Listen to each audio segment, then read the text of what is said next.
Trumps atklāja histēriju pēc tam, kad Irāna zaudēja personu, kas saistīta ar revolucionāro gvardi un reaģēja ar uzbrukumiem Izrēlai vispārējā panikā. Šajā pirmdienā, 2026. gada 1. aprīlī. Krīze tuvajos austrumos kļuva vēl nopietnāka pēc tam, kad informācija norādīja uz mērķtiecīgu sprādzienu Teherānas rietumu reģionā, netālu no teritorijām, kuras izmanto Irānas režīma militārā struktūra. Tikmēr Hezbollah, bruņotais grupējums, ko atbalsta Teherāna Libānā, atkal sāka izdarīt spiedienu uz Izraēlas ziemeļiem. Šī aina atklāja skaidru modeli. Režīms cieš zaudējumus savās mājās, cenšas slēpt postījumus, dzen sabiedrotos ugunslīnijā un pēc tam pārdot draudus kā spēku. Trumps šajā spēlē parādās kā cilvēks, kurš atklāja vājumu aiz Irānas trokšņa, jo revolucionārā gvarde runā draudīgi, bet reaģē kā tie, kas zaudējuši kontroli. Kas notika Teherānā? Kāpēc Irāna steidzās uzbrukt Izrēlai? Kā Trumps izmanto šo histēriju, lai vēl vairāk pastiprinātu spiedienu uz režīmu? Es tev tūlīt visu pastāstīšu. Ja tev patīk šāda veida tiešs un bez liekvārdības saturs, apsver iespēju abonēt, jo šeit šādi video ir katru dienu. Sprādziens notika lielās Teherānas rietumu reģionā, jutīgā apgabalā netālu no asas starp Karadžu un Akronu. Ir daudz informācijas, kas cirkulē norādot, ka mērķis varētu būt persona, kas saistīta ar Islāma revolūcijas gvardi, kura darbojas militāro sektoru, valsts propagandas un režīma stratēģisko līgumu savienojumos. Mēs nerunājam par parastu zaudējumu. Tādā diktatūrā kā Irānas, šāda veida personas aizsargā vadību, naratīvu un stabilitātes izskatu. Režīma sākotnējā reakcija sekoja zināmajam scenārijam. Irānas amatpersonas mēģināja sprādzienu pasniegt kā iespējamu gāzes noplūdu dzīvojamajā rajonā. Šī versija ir izdevīga Teherānai, jo tā samazina politisko ietekmi un neļauj iedzīvotājiem saskatīt bīstamu jautājumu. Ja revolucionārā gvarde nespēja aizsargāt savus cilvēkus netālu no galvaspilsētas, kā tā var apsolīt aizsargāt visu Irānu? Mēģinājums slēpt šo notikumu parāda bailes. Tas rāda, ka sprādzienam Teherānas iekšienē ir lielāka nozīme nekā runai valsts televīzijā. Irāna kompensēja iekšējo zaudējumu ar ārēju spiedienu. Neilgi pēc tam Hezbollah atkal uzbruka Izraēlas ziemeļiem, liekot Izraēlas civiliedzīvotājiem un karavīriem būt modriem. Šis ir mehānisms, ko Teherāna izmanto jau gadiem ilgi. Kad nevēlās uzņemties tiešās kara izmaksas, tā iesaista savus reģionālos atzarus. Hezbollah kalpo kā vairogs, skaļrunis un instruments attālinātai rīcībai. Irānas režīms cenšas radīt iespaidu, ka joprojām spēja aizdedzināt reģionu, taču pati Hezbollah izmantošana atklāja atkarību un vājumu. Izraēla atbildēja Libānas dienvidos ar uzbrukumiem pozīcijām, kas saistītas ar Hezbollah. Izraēlas loģika ir tieša. Ja grupa uzbruk Izraēlas teritorijai, tās bāzes, maršruti, noliktavas un komandpunkti kļūst par mērķiem. Šī atbilde sarežģīja Teherānas plānu, jo katrs Hezbollah uzbrukums dod iespēju Izraēlai iznīcināt vēl vienu daļu no Irānas atbalstītās bruņotās struktūras Libānā.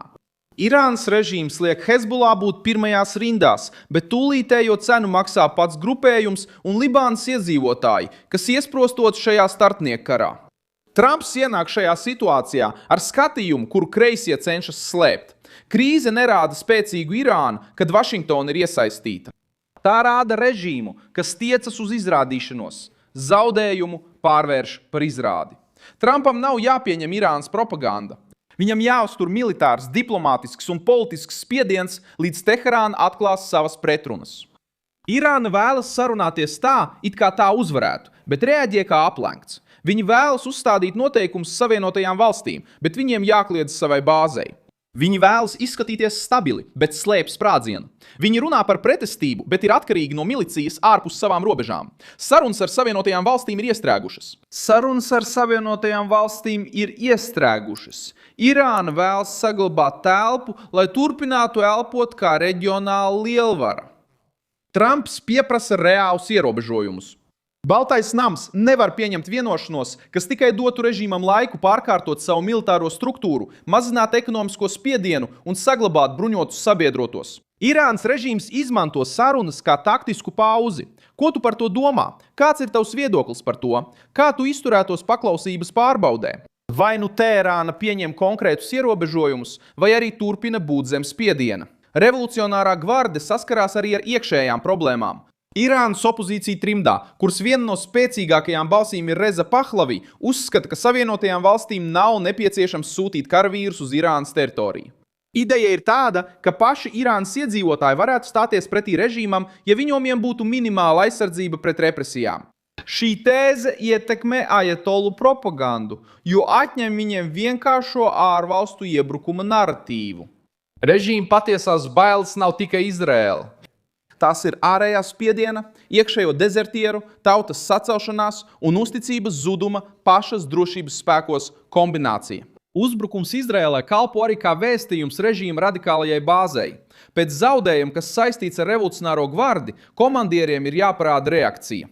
Viņiem ir jāpārliecina atbalstītāji, milicijas un sabiedrotie, ka viņi joprojām kontrolē situāciju.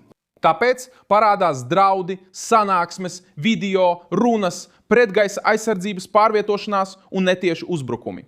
Problēma ir tā, ka šī secība tieši atklāja pretējo. Tas, kurš patiešām kontrolē situāciju, visu laiku nav spiests radīt izrādi. Hizbollah izjūt šo novājināšanos Libānā. Grupa cenšas pierādīt, ka joprojām spēj draudēt Izrēlai, taču katrs jauns uzbrukumu vilnis dod Izrēlai iemeslu paplašināt ofensīvu. Dienvidu Libāna pārvēršas par pastāvīgu spiedienu zonu.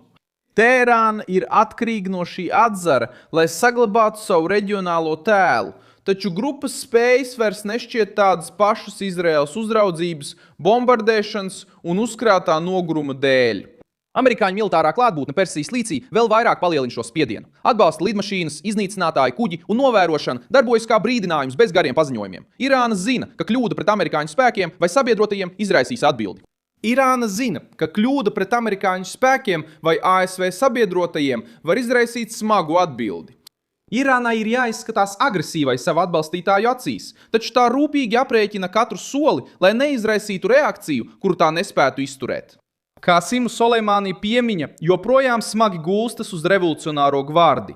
2020. gadā Amerikas Savienotās valstis likvidēja Irānas komandieru Bagdādē, un Teherāna solīja vēsturiskas atriebības.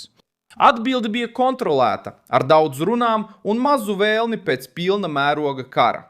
Šis precedents parāda, ka režīms runā par iznīcināšanu, bet izvērtē risku, ka cena var kļūt nepanesama.